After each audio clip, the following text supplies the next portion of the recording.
sakoma, tas pralaimėjimas anksčiau vėliau gal ir būtų atėjęs. Gal jis atėjo ir pačiu tinkamiausiu laiku. Komanda susimobilizuos, susikaups ir aš manau, kad išmoks iš naujo įvertinti, gerbti priešininkus.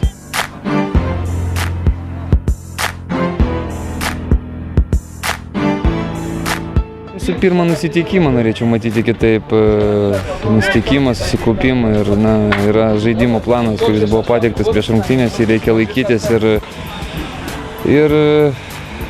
jeigu tu jį laikaisi, rezultatas būna visai kitoks.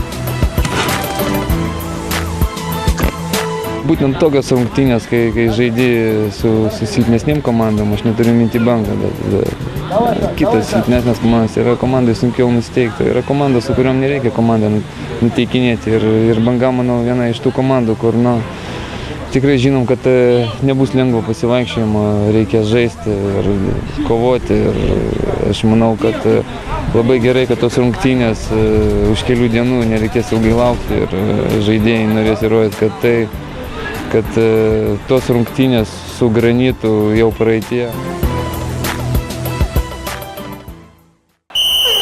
Top Sport lažybos.